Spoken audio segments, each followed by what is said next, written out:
Welcome to another segment of Shifting to Gear. I'm Thad, this is Paula. Hey guys. Now we've got something exciting to show you, but before we get straight into it, Yeah. subscribe, like and share. This really helps us out. Please do guys, it really does help us out. Any support's appreciated. We're just starting off. We've got our Instagram page as well, shiftingtogear.sig. Yep. You guys can follow. I will be following everyone back as well, so if you follow me, I'll make sure to follow you back. Perfect. Now this, All new Outback. can you believe it? The It's sport. here. Yeah, it is. It's finally here. 2 years. There's a lot of teasing. It's from Subaru. Yeah. I can't believe how long it took to actually get this Outback here. Yeah, especially since America had it before us. But they always get the good stuff before us. Yeah, they do. We get everything last. We're used to it now. Yeah, so America actually have their own production line. Australia shares it with Japan, so all our cars are Japanese built. And we import them straight from Japan to So Australia.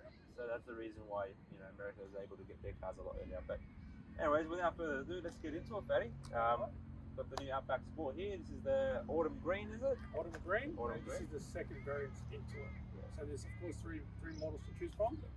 Then you got the base model, of course, then you've got the sports, and then you've got the touring. Touring is more of a luxury vehicle, you'd say. It's top of the range. Yeah, that people like. Nothing changes in the of course, power from there, or of course from the global platform, which Paula will explain. Alright guys, now this is the 6th generation Subaru Outback, and it now adopts the new global platform that Subaru are absolutely raving on about. It first was initially brought in with the Impreza, President XV, and the Forester. Now they've brought the Outback in that platform. There's a lot of benefits, structurally, technically. There's a lot of improvements in these cars. it just feels a lot better. Yeah, Right. and to be honest, the old one was highly outdated. Massive. It really did change, and they've done a lot of things right with this. They've done a lot of things right with this new platform, and there's a few things that we're not too fond of, but we'll show you through it while we can. Okay. But I do like the front, the black look finish on the Sport. Yeah. So yeah, the Sport's adapted the piano finish. Finish around. Around the grille, around the bottom here, and even the fog lights around a bit here. That's right. So on the basic one, it'll be, I think it's a plastic kind of finish, just a normal one, and then on the touring, it's a chrome finish. Yeah, just here will be all chrome, Yeah. rather than being black itself. But you do, of course, from the base model, it's standard. You get adaptive LED headlights, Yeah. LED fog lights. That's all standard on that model itself, from the base all the way to the top. Yeah, the good thing about these cars is even with the Foresters, what Subaru have done, even on the basic model, it's adapted all the safety features. You don't really miss out on. You don't miss out on the eyesight. You don't miss out on the auto headlights. You don't miss out on a lot of premium features. Yeah, the eyesight's actually slim. What they've done actually is they've made it a lot slimmer. It's not as like a box before Yeah. you could see it while you're It was driving. a lot more bulky. It was two big square things above your head, but now it's like a bit of a streamlined kind of finish. Yeah, it looks good. Let's go around the whole vehicle. Yeah, we'll go into it, guys. Now, side on, Paula. Alright guys, from the side, just show you a few differences between the models. Now being the sport model, you do have the black wheels, 18. 18-inch. Yeah, I think they're all 18, right? They're all 18. Yeah. And quick note, they all have a full-size spare wheel as well. Yep. We've got the actual side mirrors over here. They're blacked out on the Sport as well. Chrome running from the side. And a bit of chrome, yeah. Now the design is actually a bit different to what you probably expect in a Subaru. I think they've done that to be a bit more aerodynamic. You've got the famous Subaru open A-pillar, which is very good for visibility. Yeah, I see a lot from that. it does help a lot. That's one of the good things about the Subarus. And they've actually added also the blind spot inside here, which you guys can't see from there. We'll show you soon anyway. The blind spot monitors are inside the side mirror too. And over here you've got the view camera, so that's for the curb view camera, so you don't scratch your wheels. Just like all of us, all the time. Being the Sport, you also got the Outback logo here in green, which you only get in this model, and you've got the green accented crossbars. Oh, not crossbars, sorry, roof rails. Now, there's a reason why Subaru has done this, Yeah. and that is because on the basic model, and then of course on the touring model, you've actually got roof rails that are inbuilt that can flip over and Oh flip yes, on its you side. do. Yeah, yeah. But being the Sport model, what they've done is they've actually got its own crossbars that you can get, which will actually carry a lot more on top. So the crossbars they've got for them now carry 100 kilos. As opposed to, I think the other ones are about 70 kilos, right? About 67. 67. From Okay. memory. Yeah. It's So that's why they haven't put it on the sports model. Yeah. So you can actually get the crossbars that are across to clip in, and it'll carry a lot more weight onto the roof. But I do have to say, like, the body lines look very similar to the previous model. especially on the side here. I can see that they've actually got these little Linda flare thingies. They actually changed the style of them a bit. Yeah, brought them up a bit more. Brought them up a bit. Just dropped it down. I can see what you're saying. Yeah. So, what do you think of the green?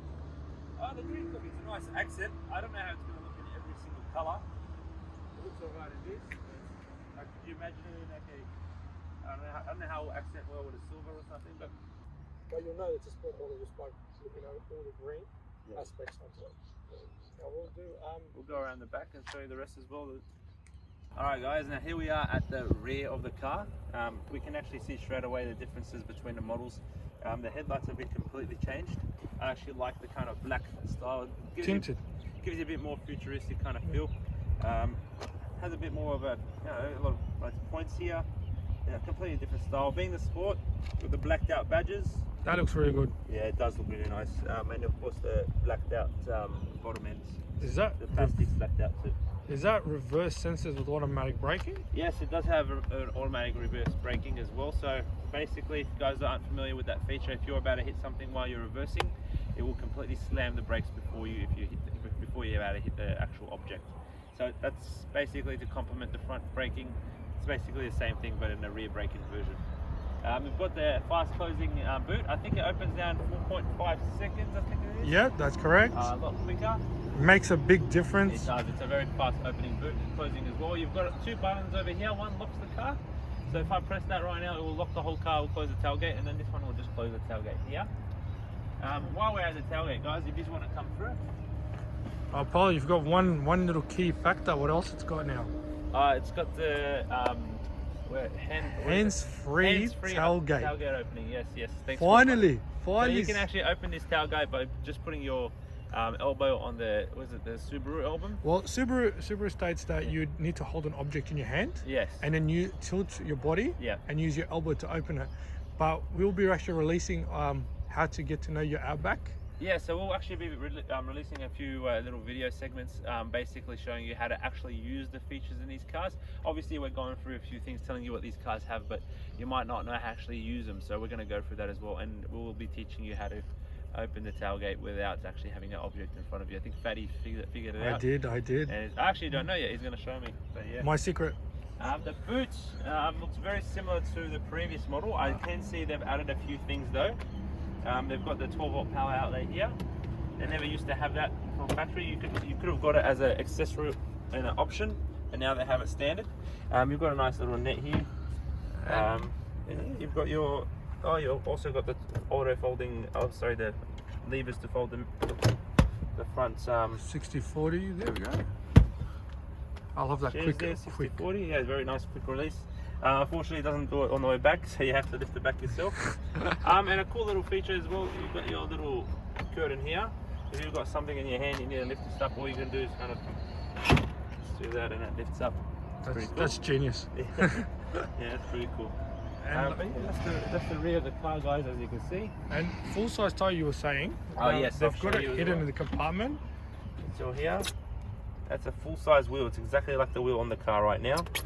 None of that temporary stuff. I like that, how they've actually put everything inside. Yeah, it's very nice and neat how they've done everything. And also, this curtain, once it comes off, it fits perfectly underneath here, buddy. Well, you don't lose it by putting it in the garage and then you're wondering where to go. Because they're quite expensive. They're about $400. Oh, wow, yeah. I just didn't know it was that much. But yeah, there you go, guys. Don't lose it. The good thing is, and once it's there, it sits flush, you won't even know it's there. So yeah, that's the rear of the car, guys. Thanks, Polo. We'll go around to the other side of the vehicle now. Awesome. Alright, press the button and watch it close. Now you can open and close the tailgate from inside the vehicle, the hands-free system, from the key as well. So there's a couple other ways, but we'll show you all that as we go through. Yeah. Alright, Polo showed us the back of the car. We're going to move now inside the vehicle. Keyless entry is standard on your vehicle, on all models as well. Coming around, electric seats, and it's got lumbar support. Oh, it does actually, yeah. It does. Now both seats are electric, passenger and driver, so both of you all have the same comfort.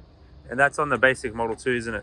Yeah, can you believe it? That base model has electric seats. I've never heard of that before. Yeah. No, in Subaru, definitely.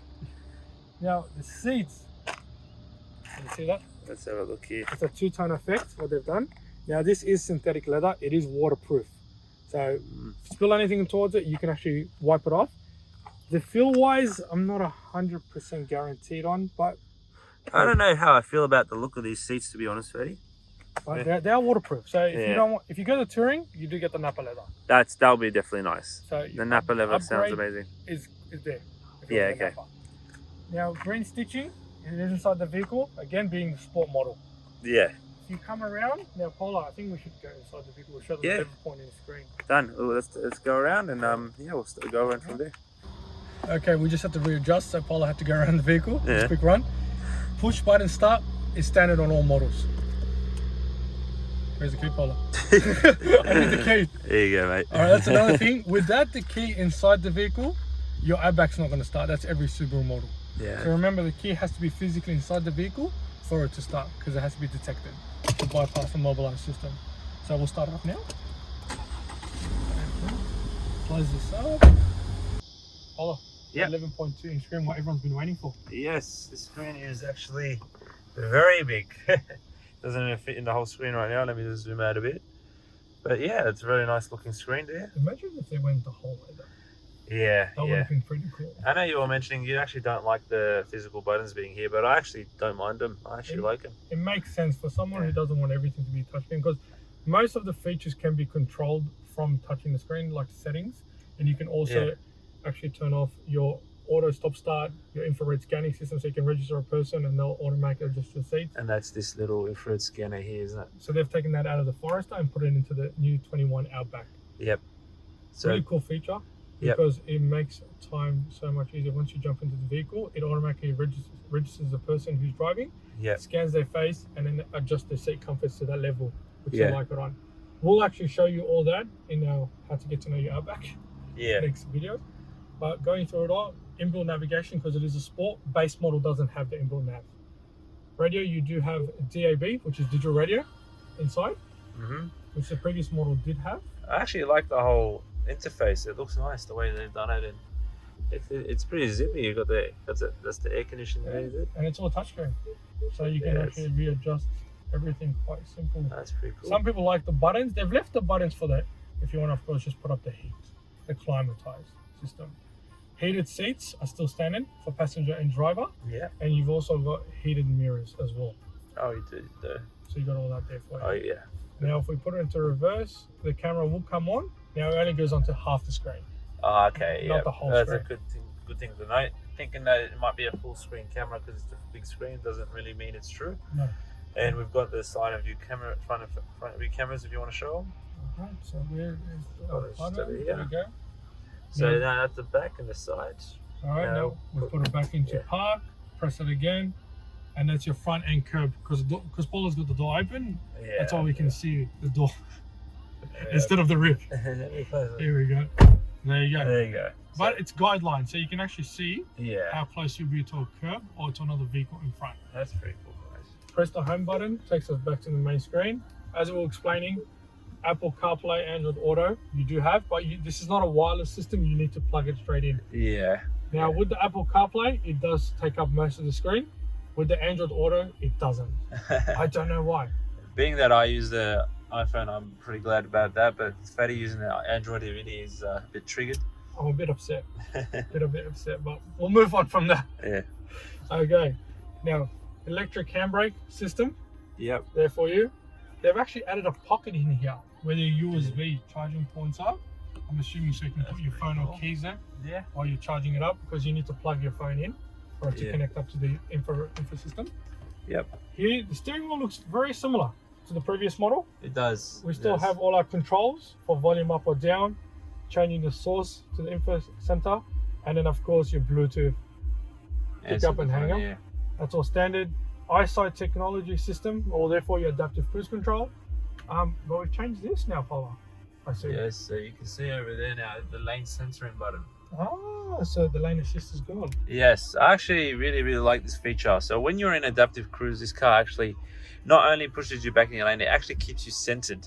So you won't even sway on either side. The car will actually control exactly how your car's steering. But guys, remember, please keep your hands on the steering wheel. Yep. And still pay attention to the road. Yeah. we're not quite there yet, guys. We can't let these cars drive itself. But it doesn't, so you guys have to still be in control. Yeah. But it's a good feature to have. Yeah. Sports mode. So this model, the 21, has a lot more power than the previous model. And towing capacity has been now pushed up to 2,000. Yep, and that's actually higher than the old 3.6 cylinder. Correct. Now the 3.6 is discontinued. Yes. So that's why they've actually put the 2-ton towing capacity. That's brake towing capacity, yeah. On the vehicle. Yeah. But you'll need electric brakes, of course. Yeah. Without electric brakes, you're not going to be able to do that. Yeah, yeah. We've also, can you see the dash itself? Now they've actually put the speed limit now there. And you can actually change the different settings throughout the vehicle. Now, from what I remember, the actual speed limit is now used through the eyesight and actually reads the cameras. So it reads the speed signs on the road. That's right. Know that? I didn't know that. Oh, we did. Now, the old one used to be based on the GPS. Now the new ones are actually based on the speed signs on the road. Paul has been reading more than I have. He's cheated. No, actually, yeah, I saw that. I think that's pretty cool. All right. Now, all your windows here are fully automatic. Yep. For those people who like the one touch go, it is now fully automatic, all 4 windows. So it's a good upgrade as well. Did you show the pocket that they've put now? Oh yeah, they've got a little bit more, you know, a bit more room to put some extra stuff. So there it is. So we've got a little pocket here.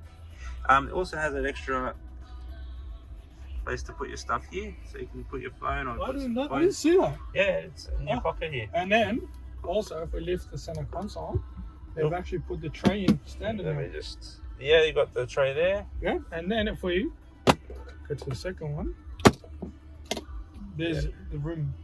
Wallet. There's your wallet. It's a decent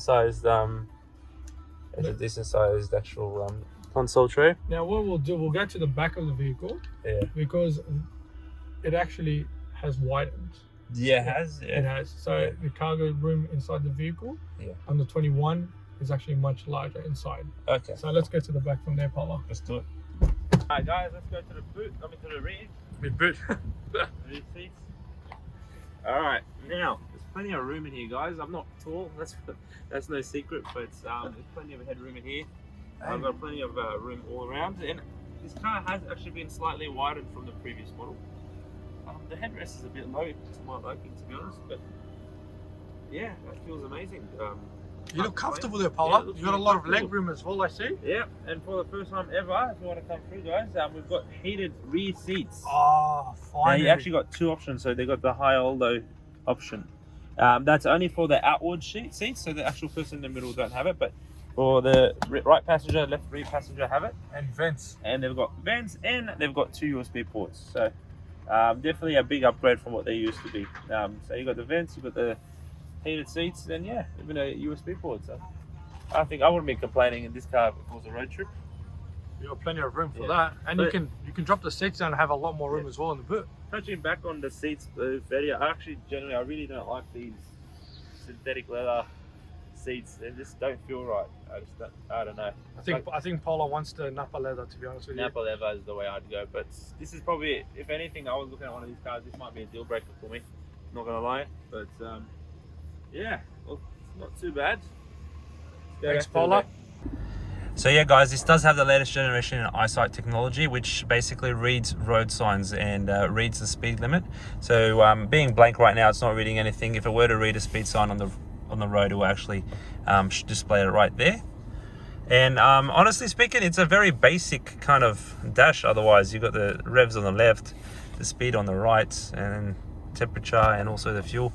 Very basic. There's nothing amazing, to be honest. Very simple. I think it's got the analog as well, for the petrol and for the speed, as you can see. I know a lot of new cars, especially the ones, the newer SUVs, are trying to go for the digital dash, trying to go for that whole new customizable dash options, but now Subaru really kept it old school. Yeah, they really did there. Yeah. Okay, so with the tablet, this is the main attraction, as they say.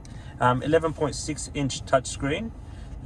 They've actually I'll break it down to you how they've done it. They've basically sectioned it off to different functionalities.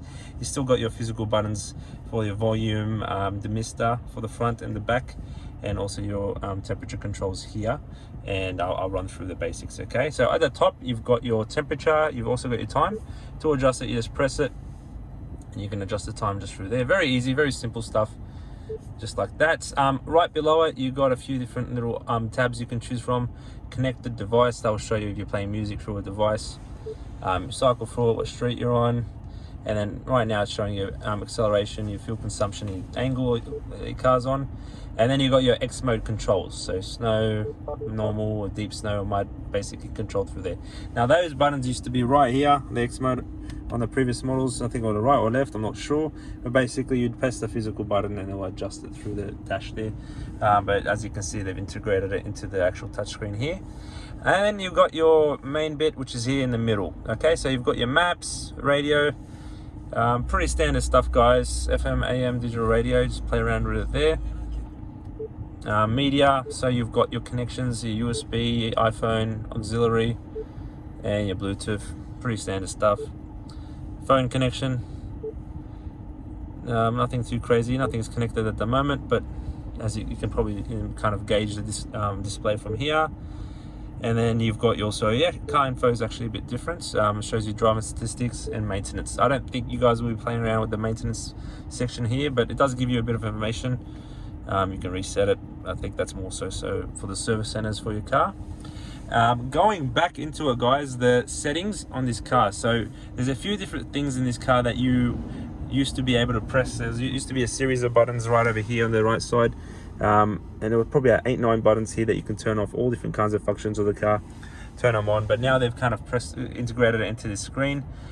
So what you do is just go into your settings, go into car, and you can adjust them from here. Standard stuff like let's say vehicle traction control. So in any car I've ever driven, it's always either been a button or always a button basically. But what they've done is they've made it into this little sub menu in the screen. They also got auto vehicle hold here, auto start stop. Now this is probably going to annoy a lot of people, Fatty, because I know a lot of people don't like this feature, and it is something that resets every time you turn the car on and off again. Every single time. Yeah, it's quite annoying, but yeah, so it's interesting to see that what Subaru have done is they've put it into this sub menu, because let's actually test it out. How many buttons do you have to press? So you're in the main screen, you press settings. If it's not already on the car tab, you press the car tab. You scroll down to auto start stop, and then you turn it off through here. Now, for a lot of people, that's actually quite annoying, because instead of just being able to quickly jump in the car, press a button, and off you go, you're going to have to quite fiddle around on the screen here a bit before you turn it off. Time consumption. Yeah, pretty much. I don't think a lot of people will be happy about that, but we'll see how that goes. And just adjusting a few different settings. Oh, this is pretty cool. You can actually adjust it if you want to put it miles per hour or even gallon. Or you can put it the metric system there, but yeah, it's interesting. I didn't know you can change that. And yeah, just a few different screens there, so that's kind of minimizing the buttons on the screen. Then you got your climate controls at the bottom. So you've got your standard fan speed here, on and off. You click this little button here, you've actually got this nice sub menu. I think it's quite it's visually quite pleasing. Yeah, it's quite nice. You can actually adjust a few things, how the basically air blowing. It actually shows you. Yeah, it does. It's pretty cool. Where the air's going to be coming from. Let's just see what that does. Yeah, it actually changes the actual display, which is very cool. Fan speed. It's all touch. It's quite cool. responsive as well. Very responsive. I will say that too. I will definitely give them that. They've adjusted that a lot. I think the previous ones were a bit laggy. And they were. Yeah. Now you do have your physical buttons here, so you can change the temperature. But if you want to get it to more detail, you press it. You get to the sub menu, and you can adjust it here. I think some people are going to like that somewhat though. Yeah, look, actually seeing the seat warmers there, so you got 3 settings. So that's it. Even if you want seat warmers, as opposed to before just pressing a button, now you actually have to go to this menu and press this button. Yeah. Look, I love the idea of this. The concept of it. The concept of it is actually amazing, but look, it's going to take some getting used to. It's kind of like, it reminds me of when they took off the home button off the iPhones. Yes. Yeah, it's probably one of those things we're just going to have to get used to, I guess, but yeah, I can see how some people might not want that, yeah. Because we keep the knobs here, but we take the knobs away. Yeah. Air conditioning. Yeah. I don't know, I'm just saying. Yeah, you got your hazard lights here, guys, and over here, this is actually your facial recognition infrared scanner. so that recognizes your driver. I think there's up to 5 driver settings. 5 people you can actually save to that setting. So a cool note is actually when you saved under as driver, basically you can memorize your seat position, your side mirror position as well. So as soon as you sit in the car, we'll say welcome Polar, welcome Fatty, or adjust the seat for us automatically, which is pretty cool. All right, it's going to be a little interesting because I'm actually recording this on my phone while it's connected to the CarPlay. Once you press it, this is what it looks like, guys. So you got your main screen there. Oh, it lagged a bit there, did it? Let's see, try that again. No, yeah. But basically, this is the screen, guys. Depending on what kind of apps you have, it is a lot larger than the previous one. They've utilized a bit more of the screen than I thought they would. Android's only half of it. Yes, actually, that's true. Yeah, the Android is actually half the screen. I think we dabbed on that before, but look, I actually don't mind it on the actual Google. The Apple CarPlay here. Spotify is nice and open. It's nice and big. You got Waze. Yeah, it's pretty cool. It's not bad. Not bad at all. All right, Polo, you're first up. Yep, let's go. Let's go for a bit of a drive, guys. Now, being the basically highest end SUV you can get in the Subaru range, it is a more luxurious drive than what I'd say is the Foresters or the XVs. It's a lot smoother. Even it's got the soft touch indicators. I don't know if you realised that, Fatty? I did. So it feels like those European cars when you actually change the indicators. It's like a one-touch lane change indicator. At first I thought I broke it, to be honest with you. Nah, it feels a bit odd if you're not used to it. But steering's very smooth. Yeah. It doesn't feel like a sports car, that's for sure. But it's nice and soft. Drives pretty nice. I've got this nice display in front of me, and it does have the speed sign recognition software, so it actually tells you the speed signs as you're driving. It reminds you what the speed limit is. And what do you know, Fatty? Another dump truck in front of us. I think they're following you. I feel like it's just every single time we take a car out, we see them. Being the global platform, Polar, how do you think it is from the previous model? So yeah, being the global platform, what they've done is they've made the car more rigid. The structure, the actual platform of the car has actually been reformed. They've done things like actually thickened the glass. I don't know if you know that, Fed, but they've thickened the glass. Obviously, it reduces outside noise. Now, really, I can't hear anything outside. I can hear a bit of the engine, and that's just if I put my foot down. But overall, there's really little to no engine noise. In the cabin, as we're recording, we don't have the music on, so you can hear every single noise from our voice, but not from outside. Yeah, so you'll be able to kind of gauge the outside noise probably from the video if you pay enough attention. Now, how do I get on the main street from here, Fads? I feel like we're lost right now. I started driving like I know where I'm going. I think you take a left. Yeah. Left will get you out of anything. You're taking the corners quite well. Yeah, look, I'm going through the little bumps quickly, and it's fine. I think it would be left here. Yeah. Yeah. Okay. The big screen in front of me is giving me a bit of anxiety. There's too many buttons there. If you're not used to it, once you actually go into it, there's so much things to do on it. But yeah. But we're gonna actually touch base on that. Like we said, we're going to make a video that actually explains a lot of these buttons, so that way you'll be able to control and change a lot of the settings on the info center, because there is a lot of things happening on that screen that people won't understand, or how to change certain things. What I do like is when you put the maps on, it actually covers the full screen as well. That's pretty cool. Unless it's an Android Auto. yeah, true. But using the inbuilt GPS is actually alright. I don't understand why they've done that. I'm still trying to figure it out. Well, you got to look at it this way as well. It's still the first iteration of this kind of multimedia unit. I'm sure they're going to make more. So right here. Oh, no, go back around. Go around. Yep. There we go. We're finding our way back now. Yeah. Keep going. That's it. Go straight ahead. Yeah. All right. So acceleration. How do you think it is? Because I can feel it pulling me back slightly. Look. Yeah, it drives alright for a 2.5 litre. Like, because we've both driven the 3.6, so we know what the 3.6 puts out. 3.6 is a great car, without a doubt. Not gonna lie, but for the 2.5, it has plenty of go. Should I go left or right here? You can go right, and that way we can do a bit more. Sure. driving towards there. Now, what I want to show you guys is actually the new Eyesight system, where how it works with the actual lane centering. So what this car does, it actually does this thing where it keeps you centered in your lane, which you guys know what it does. But the old ones, you should just, if you veer off to the point where you're falling out of the lane, it pushes you back slightly, but it kind of gives you a kind of effect where you just go on left and right, left and right, left and right. Now the new feature, which is lane centering, keeps you centered, and it actually follows the road perfectly. It takes a bit to get used to, but it's basically like driving itself. But we're not hinting anything here. You guys pay attention, hold the wheels, don't ever assume the car's going to drive itself. Exactly. Always have your hands on the steering wheel and pay attention to the road. You should be in control at all times. Yeah. The finishing here, like even with the whole gear stick, it's you know, the placement. I don't know how I feel about the placement here. The handbrake, I'm so used to it being here as well. So every time I put the car into park, I'm trying to grab something. I prefer it there. Yeah. It just seems like it's out of the way.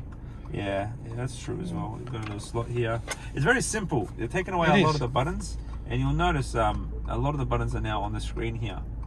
So you can turn off like the auto vehicle stop. There's a lot of stuff that you would have been able to change, like the steering responsive headlights, all that kind of stuff's controlled through here now. So they've moved them all from the right hand side on the previous model? There used to be a whole series, probably 8-9 buttons over here and a few buttons here, but now they're all integrated into the actual head unit here, which is actually pretty cool. And the stitching's quite around the vehicle, you can see. Green, and they've got a bit of silver or grey stitching that they've put onto the vehicle. Two different types. Two different types. And the pocket that Paula had mentioned, so you can actually store something there, keys or coins or whatever it might be. Alright guys, now I'll show you about the lane centering, okay? Now basically what I've done now is I've activated the cruise control. Okay. I've set it on the speed, and don't try this at home guys, but basically I'm just showing this for purposes of showing you. I'll let go of the steering wheel, and the car, if you actually look at the road guys, it's actually following the lane perfectly. I need to give the feedback, the steering some feedback so it knows I'm holding it, but literally the car's doing everything on its own right now. I'm not doing anything. I'm not putting my foot on the gas or brake. But don't do this at home. And have a look here, we're going around this bend. I'm not doing anything right now. It's saying keep your hands on the steering wheel, so I'm just giving a bit of feedback, but you can actually see the car's pretty much doing it all on its own. Now that's actually a really good feature, especially on those long drives. If you're going on a very, very distant drive, it's awesome. But obviously, make sure you keep your hands on the steering wheel. At all times. Only for demonstration purposes. Demonstration purposes. That's it. Yeah. But I love that feature. Yeah. But that's it, guys. We'll pass it on to Fatty soon, and then we'll get Fatty's opinion on how he drives. I'm taking over Paula now. He's giving it a quick spin. I'm going to give it a quick drive and see how it feels from my end of point of view. So let's take this. Yeah. Not bad. Let's get back on the freeway. I want to test it out. See if there's any road noise. How does it feel? Steering's good. It's light. Steering wheel is light, but at the same time it feels solid on the ground, if that makes sense. Yeah, of course, Subaru in the all-wheel drive. So like taking this bend, like I give it a little bit, it's just sticking to the ground. Yep. I don't feel any body roll, if that makes sense.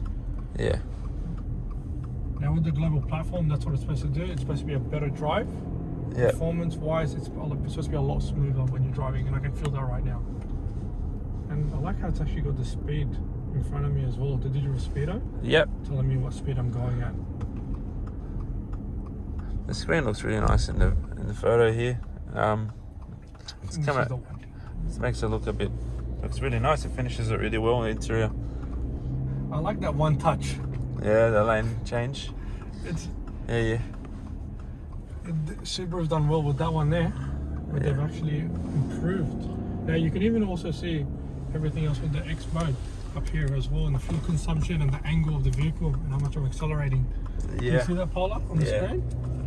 I like how they've done that, and we can change that as well. Oh, there's your X mode, so you can change to snow or dirt or deep snow mud. Right now, of course, we don't need any of those. Yeah. We'll just leave it on standard. What else is it about? Telling us, and of course, any connection, any items that we've connected. We've got nothing connected at the moment, but yeah, it's pretty cool. Cabin space, it's insane how quiet it is in here. Yeah, it is very nice and quiet in here, not gonna lie. You're right, the only time you hear the engine is when you accelerate. Yeah. And I like how they've actually put the sports mode as well, so if you want that extra bit of boost. Yeah. Oh look, it's flashing, telling me that I'm going with the speed limit to slow down. That's pretty cool. And what I've actually realised as well, I forgot to mention, driving this car, it's got a lot of warning indicators. So when you actually go into a speed camera, it gives you a very loud, actually kind of annoying beep. Did you realise? Yeah. It feels like you're on a plane. It's about to take off. Yeah, it gives you like din din. Din din. Yeah. Put your seatbelts on. Yeah. At first, it takes you a bit off guard, but you soon realise that it's just basically warning you for cameras and stuff to watch out for, basically. Alright, I want to try and see how it feels to do a 3-point turn. Yeah, okay. On the vehicle. Yeah, sure. That'll be. Because the previous model were pretty good at 3-point turns. I won't lie to you, but I want to see if this with the global platform, because apparently it sticks to the ground so well that when you turn, it turns straight away. Yeah, we'll check out the turning circle in the car. Sounds. We just got to find a nice quiet street where we can test it out. It's a nice skate park here. Paula's enjoying the view outside. Yeah. Very nice. Let's go here. And the blinker's not annoying, it's not as loud. Now, can you activate the front camera while driving? Oh, you can. Look at that. You can. Of course, don't do it while you're driving, of course. Yeah, that's pretty cool. But I think it turns off after a couple of seconds when you're driving the vehicle anyway, for the safety features.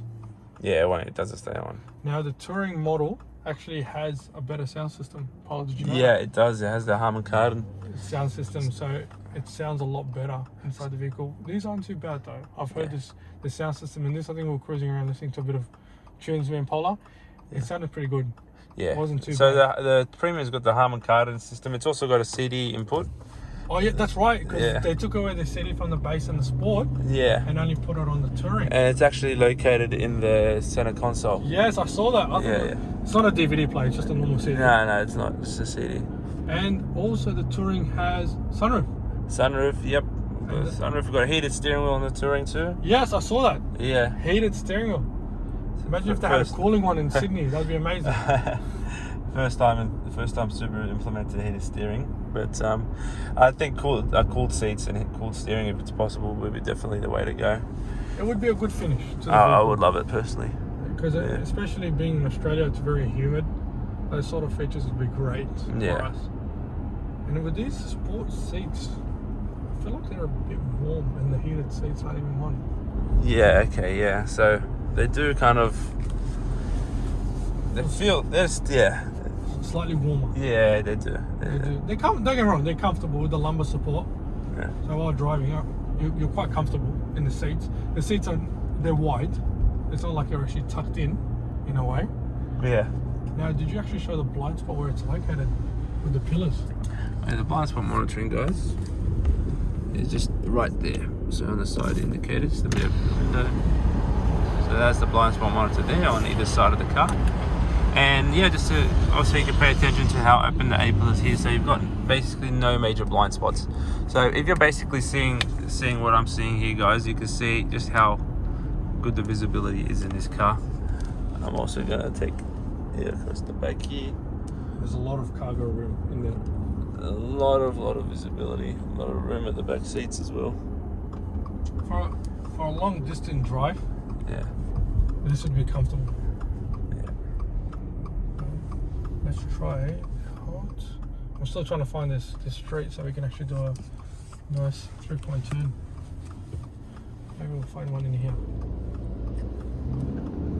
Okay. Turning. Takes corners quite well. Yeah, it took that one a bit quick as well, Freddie. I just wanted to see if it actually stuck. Yeah. You know what I should try? How it feels around the roundabout if we get any body roll. What do you reckon? Yeah, we got a roundabout coming up. Let's do it, Freddie. I know it annoys a lot of drivers, but you know what? You got to test these things out just to make sure that the car actually drives and sounds well. So let's try this out. Oh, yeah. You're not moving at all, Paula. What's going on? You're stuck to the ground. Yeah, the seat's hugging me. That did pretty well for the test. Yeah, I like that. Okay, let's try a 3-point turn and we'll find a nice straight to do something. Alright guys, now I just want to quickly demonstrate a 3-point turn, or a U-turn at least. Check out the turning circle in the car. Not bad. Not bad at all. Could have been a bit better, to be honest. Tight straight though. A very tight straight. It is a very tight straight, not gonna lie.